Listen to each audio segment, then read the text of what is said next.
Imagine a dark, cold cellar beneath the splendor of Rome. The air is thick with the smell of mold and death. There stands a pope, not to pray, but to pass sentence. But his defendant is not a living man, but a rotting corpse dragged from the tomb. This is no nightmare. This is the justice of Pope Sergius III. The body of his sworn enemy, Pope Formosus, is propped up on a throne, draped in the ghastly vestments of the papacy.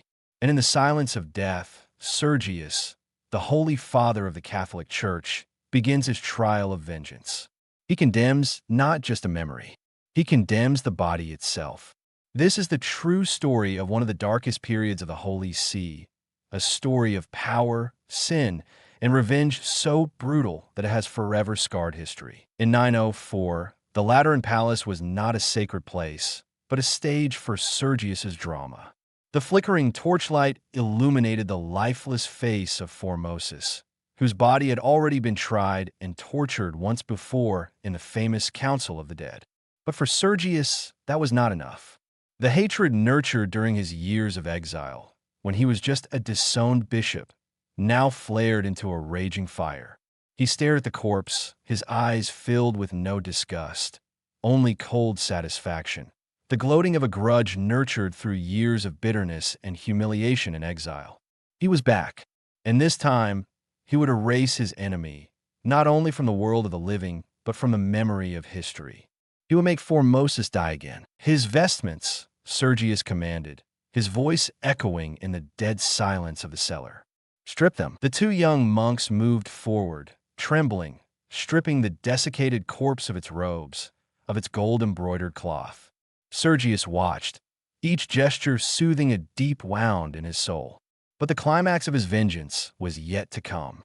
He pointed to the corpse's right hand, 3 bony fingers still raised in a gesture of blessing. "That which created heretical priests," he growled. "That which blesses my enemies. Cut it off." There was a dry crack.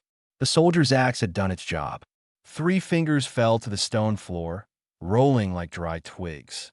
Sergius looked at them, then smiled, a smile almost imperceptible but containing all the cruelty of the world. He had done it. He had not only abolished Formosus's decrees, he had deposed him in the afterlife. The deposed body was then dragged through the streets of Rome and thrown into the Tiber. Sergius had sent a clear message to all. Anyone who opposed him, dead or alive, would suffer the same fate. But how could an exiled priest return with absolute power to carry out such a terrible act of vengeance? The answer lay not in faith, but in the sword and political intrigue. Sergius's power was not given by an angel. It was won by the sword, bought with blood, and reinforced with cruelty. To understand the horror of this act of vengeance on a corpse, we must go back just a few months when Sergius was still a ghost of the past, an exile with a burning vengeance in his heart. Rome was a chaotic chessboard. The papacy was no longer a sacred office, but a prize fought over by noble families. One could be pope in the morning and deposed, imprisoned, or blinded by afternoon. Before his bloody triumph, Sergius had failed. His first attempt to seize the papacy in 898 ended in humiliation. Defeated by his rival faction, he was excommunicated by Pope John IX and banished from Rome. The years of exile were a bitter poison, but they also shaped a different man. Humiliation turned his ambition into a weapon. He wandered, seeking allies, making promises, biding his time. And the time came in 904. Rome was in a new crisis. Pope Leo V had reigned for just over a month before he was overthrown and imprisoned by his own advisor, Cardinal Christopher. Christopher had himself proclaimed pope, but his reign was a fleeting one. For in the north, the exiled wolf had returned, and this time he was not alone. Sergius returned to Rome not with a cross, but with a hard-charging army of mercenaries. His return was in fact an invasion. The sound of swords and shouting echoed through the streets. The city gates were broken. The soldiers loyal to the anti-Pope Christopher were quickly overwhelmed. This was not a peaceful transfer of power. This was a military coup, swift and brutal. Sergius entered the Lateran Palace like a conquering king. Anti-Pope Christopher was dragged from his opulent rooms, his robes torn to shreds. The previous legitimate pope, Leo V, was dragged from his dungeon. Both popes, one legitimate, one self-proclaimed, now shared the same fate. They were prisoners of Sergius. Sergius knew that as long as they lived, his throne would never be secure. His enemies could use them as rallying flags for rebellion. So he gave an order that would define his entire reign. In the silence of the dungeons beneath the palace, both Leo V and Christopher were strangled to death. No trial, no mercy, just the cold silence of death to pave the way for absolute power. Sergius sat on the throne of St. Peter, a throne now stained with the blood of his two predecessors.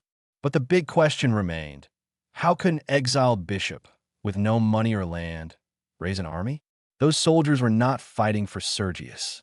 They were fighting for the one who paid them, a power more formidable than the Pope. Behind every sword in Sergius' army, behind every coin paid to his mercenaries, was a family, the House of Tusculum. And behind that mighty family was the wisdom of a woman. The answer to Sergius's mysterious power lay not in God, but in Count Theophylact I Tusculum, and more specifically, in his wife, Theodora. While Theophylact held the army and the titles, Theodora was the brains, the architect of all the intrigue, the one who turned Rome into her family's playground. She was one of the most powerful women you've never heard of, a queen without a throne who ruled Rome from the shadows. The Tusculum family were the true rulers of the city. They controlled the land, the army, and the loyalty of the lesser nobles. For them, the Holy See was not the center of the spiritual world, but the crown jewel of Rome's power. Whoever controlled, the Pope controlled the vast treasures of the church, controlled the land grants, and most importantly, controlled the divine legitimacy to rule. For years, Theodora had watched popes come and go, puppets of other factions. She decided it was time for her family to have a puppet of their own, and Sergius was the perfect puppet. During his years of exile, Theodora had seen in him the ideal tool. He was ambitious, which made him useful. He had a deep hatred for the ruling faction in Rome, which made him predictable and easy to manipulate. Most importantly, he was a penniless man with nothing but his name. That weakness was his greatest strength in Theodora's eyes. A man with nothing would be grateful to someone who gave him everything and would be completely dependent on them. A secret deal was struck. Theodora, through her messengers, approached Sergius. She promised him troops, gold, and a way back to Rome. In return, once he sat on the throne of St. Peter, Sergius would be their pope. He would appoint Tusculan people to important positions. He would turn a blind eye to their plundering of the church's treasury. His every policy would serve the interests of the Tusculan family. For Sergius, who was dying in exile, it was an offer he couldn't refuse. He had sold his soul to the devil, and that devil had the face of Countess Theodora. The bloody coup we saw in the previous section was the result of this deal. It was Theodora's investment, and she reaped the profits. But Theodora was a master chess player. She knew that political allegiances could change like the wind. Promises could be broken. She needed something more solid, an invisible chain that would bind Sergius to her family forever, a bond that could not be broken by any future intrigue. She needed a price that Sergius would pay with his own life. In that chain, Theodora's most powerful secret weapon had a name: Marozia. Marozia is no forced innocent. That is how the modern world sees it. In the ruthless chessboard of 10th century Rome, she is a queen trained from childhood. At just 15, Marozia is strikingly beautiful, but her true weapons lie behind those clear eyes: a sharp mind, a formidable understanding of power, and an ambition inherited directly from her mother, Theodora. She's been raised not to marry a duke, but to rule the men who rule the world. And her first and greatest target is Pope Sergius III. The relationship between the middle-aged pope and the young noblewoman did not begin with love at first sight or a secret romance. It began as a business negotiation. It was the final chapter in the contract Sergius had signed with the House of Tusculum. Theodora had put him on the throne, and now it was time to seal the deal with something unbreakable, blood. Her plan was as brilliant as it was cruel. If her daughter bore the Pope a child, that child, Theodora's grandchild, would carry the blood of both secular and sacred power. Sergius would never be able to turn his back on the family that had given birth to his only child. The throne of St. Peter would be tied to the house of Tusculum for generations to come. Sergius, a man who had known glory and bitterness, understood this price well. He saw Marozia not just a beautiful young woman, but also the embodiment of Tusculan power, a constant reminder of who was truly in charge in Rome. Perhaps he also felt a temptation, a yearning for her youth and vitality, something he had lost in his years of exile. But above all, he was a pragmatic politician. Accepting Marozia meant consolidating his position, ensuring that the Tusculum army would always be at his side. Rejecting her could mean a death sentence. And what role did Marozia have in all this? She was no pawn. She was an active player. Raised by her mother, she understood that this was her chance to enter the political arena. Becoming the Pope's mistress would give her influence that no other woman in Rome had. Cardinals would bow to her. Nobles would seek her favors. She learned quickly to wield her soft power, turning bedroom encounters into political lobbying sessions. She whispered names into Sergius's ear, suggesting policies that would benefit her family. She was more than just the Pope's mistress. She was becoming his advisor, the unofficial queen of the Lateran Palace. This sinister relationship was a three-way transaction, where everyone got what they wanted. Theodora got control, Sergius got safety, and Marozia got power. This political love triangle became the center of all corruption, a symbol of the decadence of the Sergius dynasty. However, what was most shocking was perhaps not the affair itself, but the way it was accepted. In Rome at the time, it was not a big secret. It was almost a given, because Rome was no longer the city of God.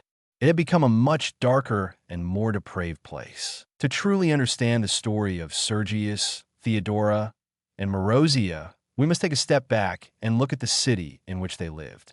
Rome in the early 10th century was not the spiritual center of the world.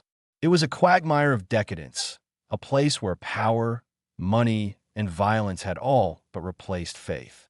Historians later gave this period a pejorative name, the Saeculum Obscurum, the Dark Ages of the papacy, and an even more vitriolic term, the Pornocracy, a direct reference to the influence that Theodora and her daughter, Marozia, had over the popes. Imagine a city where the great ruins of the Roman Empire tower like giant skeletons, but beneath their shadows lie squalid slums where people live in abject poverty.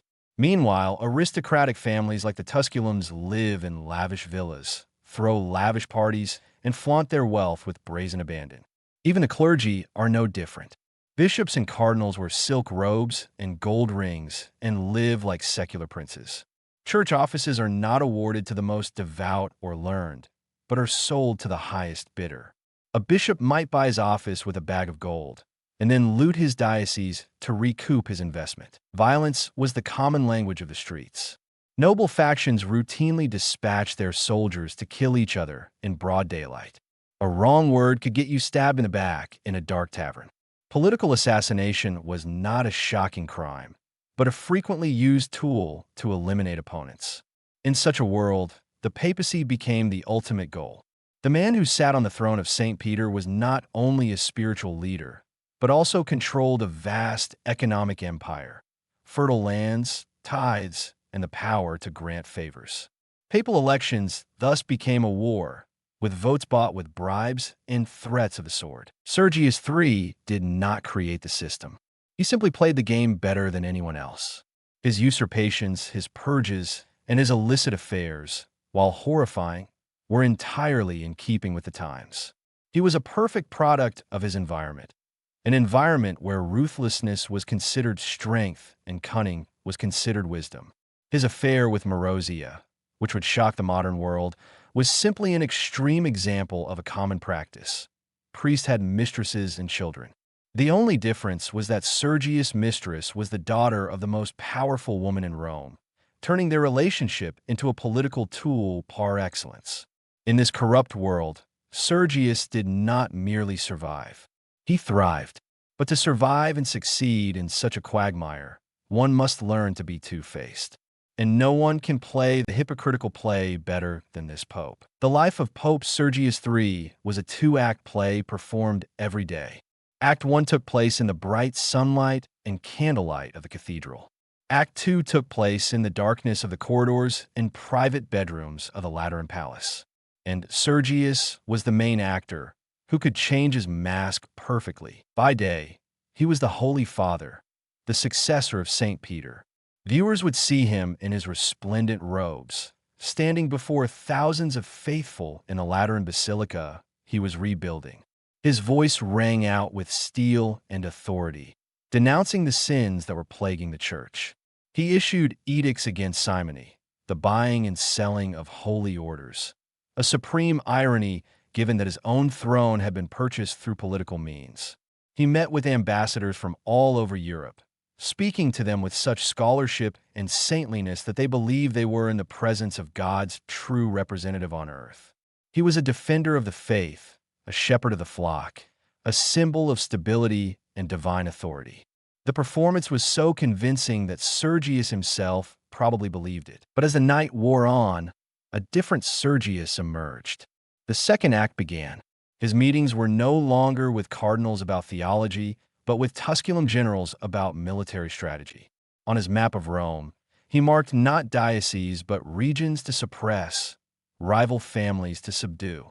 He was no longer a shepherd, but a politician, a ruthless ruler. And then the door to his private chamber would open, and Marozia would enter. By candlelight, they were not just lovers. They were political allies. She sat beside him, whispering in his ear the intelligence her mother had gathered. Together they decided who would be promoted, who would be demoted. She, a young woman, had a say in the running of the church, a fact even more shocking than their sexual relationship. And it was only when he was alone, in the silence of the night, that Sergius's mask finally fell away. His face was no longer holy or passionate, but only weary, calculating, and the constant paranoia of a tyrant. He had murdered to gain this position. He had betrayed his oath. He had turned the house of God into a stage for his own ambition. Did he feel any guilt? Historians believe not. Sergius seems to have rationalized it all. He believed that his brutality was necessary to bring order to a chaotic Rome. He believed that his hypocrisy was the price he had to pay to maintain power. He was a man who had gazed into the abyss for so long that he himself had become the abyss. But some sins cannot be hidden in the dark forever. There are consequences that take flesh and blood. And soon, Sergius's hypocritical play was about to face an undeniable living proof. The darkness of the Lateran Palace could not hide all secrets. Sergius's hypocritical play had finally come to terms with an undeniable truth, a flesh and blood truth. Marozia was pregnant. The news, kept secret within the Tusculan power circles, was Theodora's triumphant trumpet call. Her plan had succeeded in its full glory. The chains that bound Sergius to her family were now forged in his own blood.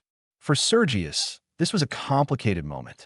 Perhaps in some dark corner of his soul, he felt a paternal pride, but that feeling was quickly drowned out by cold political awareness. This child was a hostage, a legacy, and permanent proof of his guilt. For Marozia, this was the moment she truly held power. She was no longer just the Pope's mistress. She was about to become the mother of his son, a position that gave her power and security that nothing else could match. A boy was born, and he was named John. This child, who would become Pope John XI, was a unique case. He was the only illegitimate son of a pope known to have ascended to the throne of St. Peter. His birth was the culmination of all the intrigue. He was the living symbol of the union between the church and a ruthless aristocratic family. He was the product of a power struggle, conceived in sin and born to rule. John was not raised as a normal child, or even as a bastard. He was raised as a shadow prince. He grew up in the marble halls of Rome's palaces, surrounded by opulence and whispers of political intrigue. Though his father's true identity was an open secret among the elite, no one dared to speak of it. He was taught by the best tutors, taught theology, law, and, most importantly, the art of government. Theodora and Marozia molded the boy, preparing him to one day inherit the legacy Sergius had created. The boy was their final trump card, the guarantee of the family's future power. For the Church, John's existence was an indelible stain. The vow of celibacy was one of the foundations of the priesthood, and the head of the Church, the Holy Father, had broken it most flagrantly. Sergius had more than a passing affair. He had created a lineage. He had made sacred office hereditary, like a title of nobility. His reign set a dangerous precedent that would seriously undermine the moral authority of the Holy See for decades to come. Sergius would not live to see his son wear the papal tiara. He died in 911, but his legacy was sealed not by the churches he built, but by the son he left behind. He ruled with iron and blood, and he turned the Holy See into a family patrimony. Yet one final question remains. Where did this whole horrific story of the condemned corpse, of the bloody coup, of the illicit love affair, and the illegitimate child come from? Can we trust every detail of it? The story you have just heard, with all its shocking details of avenged corpses, dungeon murders, and illicit love affairs in the Vatican, comes largely from the pen of a single man, Liutprand of Cremona. He was a bishop, diplomat, and chronicler who lived several decades after Sergius. His writings are one of the few detailed sources of this dark age, and without him, Sergius III might have been just another obscure name on a long list of popes. Liutprand paints a vivid, compelling, and horrifying picture. But is it the true picture? This is where our story takes a final turn. Liutprand was not an objective journalist for the 21st century. He was a man of his time, with clear political biases and agendas. He was writing under the patronage of the Holy Roman Emperor Otto I, who was attempting to wrest control of Italy from Rome's local aristocratic families, namely, families like the Tusculum. Liutprand's goal was not just to record history, but to write a propaganda narrative, one that would smear and undermine the authority of the powers that controlled the Holy See. He needed to show that the Roman aristocracy, especially women like Theodora and Marozia, were debauched, immoral, and unworthy of holding sacred power. His writing style was razor-sharp. He was a master of satire and gossip. He seemed to delight in exposing the deepest sins of popes and cardinals, often using caustic and colorful language to describe them. It was he who coined the term pornocracy. So we have to ask ourselves, was Liutprand telling the truth, or was he spinning a sensational tale to serve his master? Was Sergius really the devil in papal disguise he portrayed him to be? Many modern historians are very skeptical. They believe that Liutprand exaggerated, if not outright fabricated, many of the most scandalous details. Sergius may have been a ruthless and ambitious politician, which was not unusual in his time. But a trial by corpse, a public affair with a young woman, and the birth of a child who became pope, these are stories too dramatic, too perfect to smear an enemy. However, we cannot completely dismiss Liutprand's account. The core facts remain. Sergius really did seize the throne by force. The House of Tusculum really did rule Rome. And John XI, son of Marozia, really did exist and became pope. Perhaps the truth lies somewhere in the Pasudine. Liutprand may not have fabricated the events, but he interpreted them in the most negative light possible, filling in the gaps with the most malicious conjectures. And so, the story of Sergius III ends in a haze of doubt. Was he a tyrant, a sinner, or simply a victim of history written by the victors? Perhaps he was all of these. He was a product of his time, and at the same time a shaper of its decadence. The absolute truth may have been buried forever along with the characters in the story, leaving us with a reminder that history is not always what happened, but often the story that the last teller decides. After all the intrigue, violence, and crime, the wheel of history continued to turn. The reign of Sergius III was over, but the Dark Ages were not.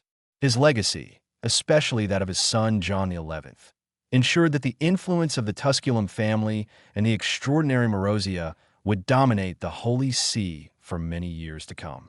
Marozia would continue to be a formidable force, raising both her son and grandson to the papacy. This story is not just about a fallen individual. It is a glimpse into an era when the line between the sacred and the profane was completely blurred. It shows how power, even clothed in the most noble religious garb, can be corrupted by the most earthly of human desires: ambition, hatred, and lust. Looking back from the 21st century, the story of Sergius III seems both strange and disturbingly familiar. It reminds us that the struggle between order and chaos, between faith and doubt, between authority and responsibility is an eternal one. And perhaps the ultimate lesson lies not in judging the people of the past, but in recognizing that the ghosts of that same era still lurk in our world today. History is not just a finished story, it is a constant echo.